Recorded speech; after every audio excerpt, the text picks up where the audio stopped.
আবার চলে এসেছি গীতা দাস রান্নাঘরে। বন্ধুরা নমস্কার। আজকে দেখাবো কুমড়ো পাতার বড়া আর ধনে পাতার বড়া। এই যে আলু মাখাটা দেখছেন, পেঁয়াজ রসুন কুচি, পেঁয়াজ কুচি, লঙ্কা হলুদ দিয়ে মাখা আছে। আর এই যে ব্যাটারটা দেখছেন, ব্যাটারটার মধ্যে আছে হলুদ, লঙ্কার গুঁড়ো আর নুন, আর একটু পাতিলেবু একটু চিপিয়ে দেবেন আর একটু দেবেন হলো এটার মধ্যে গরম তেল। তাহলে তেলটা দিলে তো ভালো করে মুচমুচে। আর বেসন, চালের গুঁড়ি আর সামান্য একটু আটা, এটা আছে। এখন আমার তেল গরম হয়ে গেছে। আমি এখন পাতাগুলো দেখছেন যে কুমড়ো পাতা দিয়ে করছি। ধনে পাতা আছে, কুমড়ো পাতা আছে। পাতাটার মধ্যে আগে আমি এই আলু যে মেখে রেখেছি, যে এই মাখাটাকে পাতার মধ্যে দিয়ে দেবো ভেতরে পুরোটা। তারপরে এরকম করে মুড়িয়ে নেব। মুড়িয়ে নিয়ে ব্যাটারটার সঙ্গে এরকম মিলিয়ে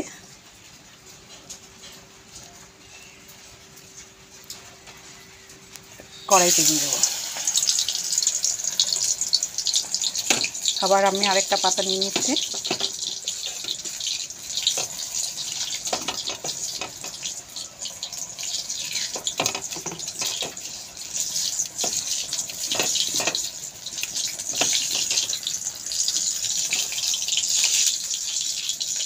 আর সামান্য একটু পোস্ত ছিটিয়ে দেবেন ব্যাটারের সঙ্গে।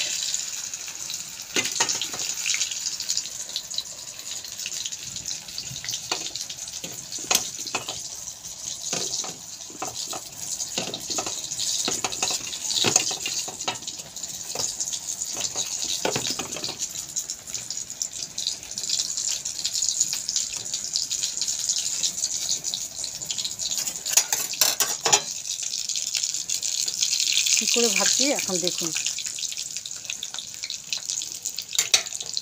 তেলটা গরম হয়ে গেলেই দেবেন, নাহলে কিন্তু ভালো লাগবে না। ছোটোবেলায় আমাদের মারা আটা দিয়ে ভেজে কিনত, আমিও এর মধ্যে আটা দিয়েছি একটু।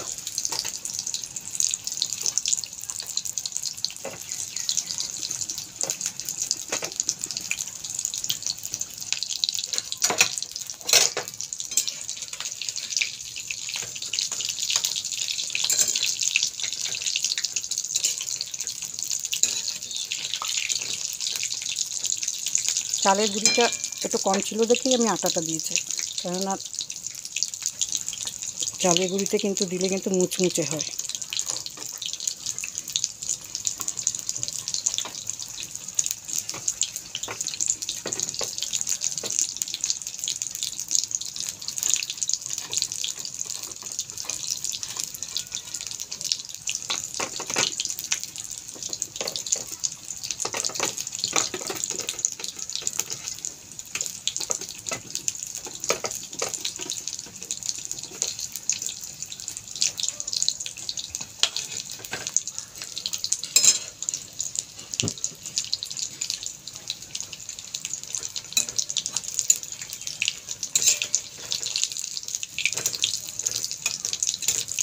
ডালের সঙ্গেও ভালো লাগে, এমনি শুধুও ভালো লাগে।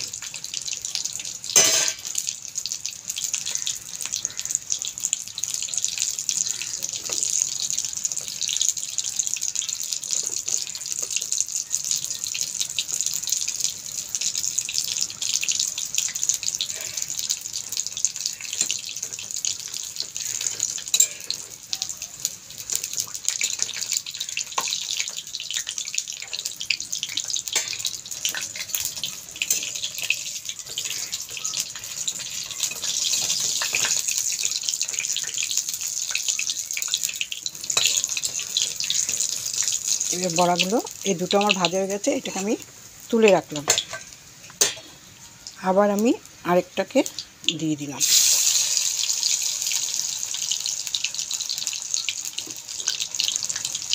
এর পাশে পাশে ধনে পাতা দিয়ে দিচ্ছি।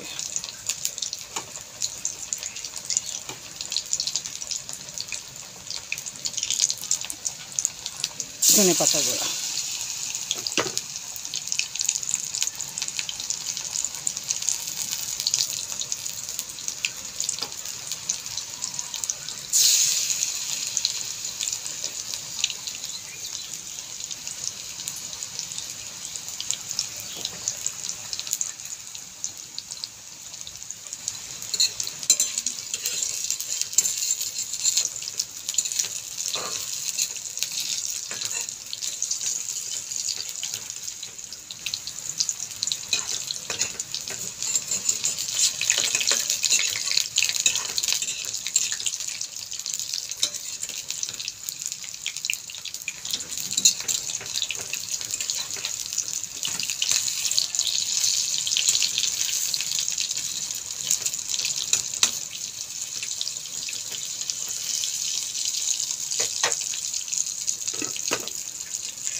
এবার ধনে পাতাটাকে মুঠিয়ে রাখলাম, ধনে পাতার বড়া।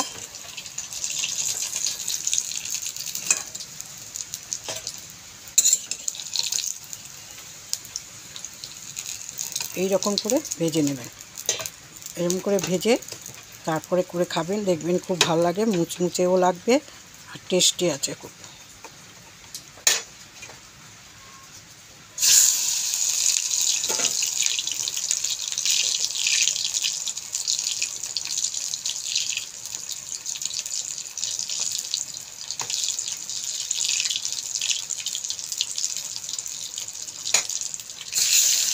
করে খেয়ে দেখবেন কীরকম লাগে বলবেন, নাহলে তো আমি বুঝতে পারি না, না কীরকম খারাপ ভালো মন্দ বলতে হয়।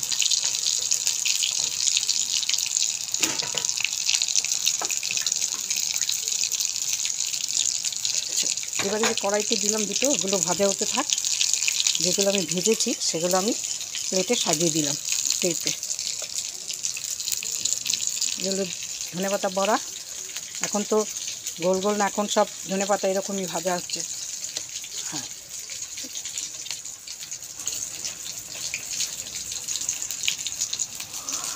হয়ে গেল আমার বড়া, কুমড়ো পাতার বড়া আর ধনেপাতার বড়া রেডি।